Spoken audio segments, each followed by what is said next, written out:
The summer sun beat down mercilessly on the small frontier town of Dusty Creek, where secrets had a way of spreading faster than wildfire. In a place where everyone knew everyone's business, there was one rule that folks lived by: mind your own affairs, or face the consequences. But sometimes, doing what's right means breaking all the rules, even when the whole town is watching. Old Man Carter had been ranching these lands for 40 years. His weathered hands told stories of countless seasons. His sun-damaged skin, a testament to decades under the unforgiving prairie sun. He was respected, feared even. A man of few words but decisive action. When Carter spoke, people listened. When he made a decision, nobody questioned it.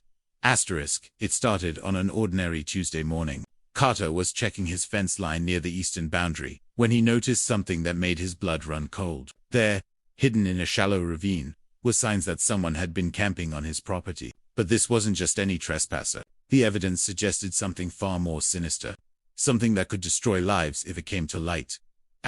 Carter's mind raced as he examined the scene. He knew what he was supposed to do. The law was clear, but he also knew what the truth would do to this community, to families he'd known for generations. His weathered face tightened as he made a decision that would change everything. He chose to keep quiet.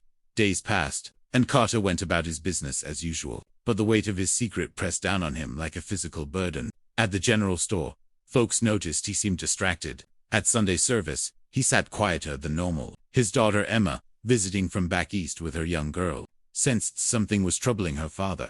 But every time she asked, he'd just shake his head and change the subject. Emma had returned to Dusty Creek after 5 years away, hoping to reconnect with her roots and let her daughter experience the simple life she'd once known. The little girl, barely 8 years old, had taken to ranch life immediately, her laughter a bright spot in Carter's troubled conscience. Then came the day that changed everything. Carter was working near the barn when he saw his granddaughter wandering toward the eastern boundary, toward that ravine. His heart seized with panic. She couldn't see what was there. Nobody could, especially not an innocent child. He called out to her, but she was too far away to hear, chasing after a butterfly with the carefree joy only children possess. Carter made his decision in an instant. He saddled his horse and rode hard toward the ravine, reaching it just moments before his granddaughter arrived. What happened next would become the talk of the town for years to come. He did it anyway. Carter dismantled the evidence, piece by piece, working with the frantic energy of a man running out of time. His hands shook as he gathered everything, knowing that what he was doing crossed a line he'd sworn never to cross. But when he looked at his granddaughter's innocent face as she approached, asking what he was doing, he knew he'd made the right choice, even if the whole town would condemn him for it. Word spread quickly, as it always did in Dusty Creek. By evening, everyone knew that Carter had destroyed evidence in the Johnson case. Sheriff Miller, a friend of 30 years, showed up at Carter's door with a grim expression. Behind him, half the town had gathered, their faces a mixture of shock, anger, and betrayal. The Johnson case had gripped the town for weeks. Young Tom Johnson stood accused of theft from the railway company, a crime that carried serious consequences. The evidence Carter destroyed could have proven Tom's innocence or sealed his guilt. Now, nobody would ever know the truth. Carter stood on his porch, facing the crowd, his granddaughter clutching his leg, confused by all the angry voices. Emma stood beside him, tears streaming down her face, torn between loyalty to her father and her sense of justice. Sheriff Miller's voice cut through the murmurs. Carter, you know I have to take you in. You've obstructed justice, destroyed evidence. Whatever your reasons, you've broken the law. Carter nodded slowly. He'd known this moment would come, but before he'd go, he needed them all to understand. His voice, when he spoke, carried across the crowd with the authority of a man who'd earned respect through decades of honest living. You all know me. You know I've never been a man to break the law. But what I saw in that ravine, what that evidence would have revealed, it wasn't about Tom Johnson at all. The crowd fell silent, confusion rippling through them. Carter continued, each word carefully chosen. That evidence showed that someone else entirely had been using my land for illegal activities. Someone whose exposure would have destroyed 3 families, left 8 children without a father, and torn this community apart. The evidence against Tom Johnson was already sufficient. What I destroyed would have only added unnecessary suffering to innocent people. Gasps echoed through the crowd. Sheriff Miller's expression shifted from anger to understanding. though his duty remained clear. It was Mayor Preston, wasn't it? Someone called from the back. Carter didn't confirm or deny, but his silence spoke volumes. The crowd erupted in chaos, voices raised in argument. Some shouted that Carter had done right, that protecting families came first. Others argued that justice couldn't be selective, that the truth mattered regardless of the consequences. Emma knelt down, pulling her daughter close, whispering reassurances, while her own heart broke. She understood now what her father had done, and why. He'd sacrificed his own reputation, his own freedom, to protect others from a truth that would have served no purpose but to cause pain. As Sheriff Miller led Carter away in handcuffs, the old rancher walked with his head high. He'd made his choice, and he'd live with the consequences. His granddaughter's cries echoed behind him, but he didn't look back. Some burdens had to be carried alone.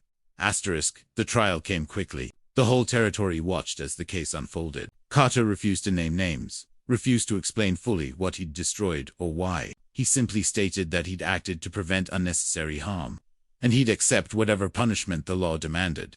The judge, an outsider brought in to ensure fairness, struggled with the case. The law was clear, but so was Carter's motivation. In the end, Carter was found guilty of obstruction of justice and sentenced to 6 months in the territorial prison. The day he was led away, the entire town lined the streets. Some watched in silent support, others in angry condemnation. But as Carter passed, something remarkable happened. One by one, people began to remove their hats, a sign of respect in that time and place. Even those who disagreed with what he'd done recognized the sacrifice he'd made.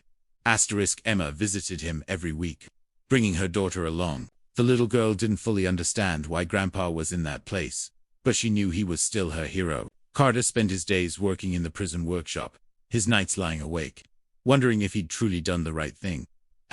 Meanwhile, back in Dusty Creek, the truth began to emerge in pieces. Mayor Preston had indeed been involved in illegal gambling operations on Carter's land, using it as a meeting point for high-stakes games that drew criminals from 3 territories. When Preston realized Carter had destroyed the evidence, he fled town in the middle of the night. His wife and children left behind to face the shame. The town split into factions. Some praised Carter as a hero who'd protected innocent families from their patriarch's sins. Others condemned him as a vigilante who'd placed himself above the law. The debate raged in every saloon, every church social, every dinner table. Tom Johnson was eventually acquitted when other evidence emerged, proving his innocence. He sought out Emma, thanking her for her father's sacrifice, even though it had been unrelated to his case. The gratitude in his eyes helped ease some of Emma's pain, but she still counted the days until her father's release. 6 months passed slowly. When Carter finally walked out of that prison, he was a changed man, thinner, grayer, but with eyes that held a deep peace. He'd done what he believed was right, paid his debt to society, and could now move forward. The town's reception was mixed. Some welcomed him back as a hero. Others turned away, unable to forgive what they saw as a betrayal of justice. Carter accepted both reactions with equal grace. He returned to his ranch, to his daughter and granddaughter, and resumed his life. Years later, when Carter lay on his deathbed, surrounded by family, someone asked if he regretted his decision. The old rancher smiled, squeezed his granddaughter's hand, now a grown woman with children of her own, and shook his head. I did what I believed was right, he whispered. Sometimes justice and mercy have to walk together, even when the path is unclear. I protected the innocent while accepting my own punishment. I'd do it again. Those were the last words Carter spoke. He died that night, peaceful, knowing he'd lived by his own code of honor, even when it cost him everything. The story of the rancher who broke the law to protect others became legend in Dusty Creek, passed down through generations. Some told it as a cautionary tale about the dangers of taking justice into your own hands. Others told it as an example of true moral courage, of a man willing to sacrifice himself for others. The truth, as always, in the Wild West, lay somewhere in between. In a world of absolutes, Carter had chosen the messy middle ground, where real life happens, where decisions aren't always clear, and where doing right sometimes means doing wrong. His legacy endured not in statues or monuments, but in the memories of a community, forever changed by one man's impossible choice.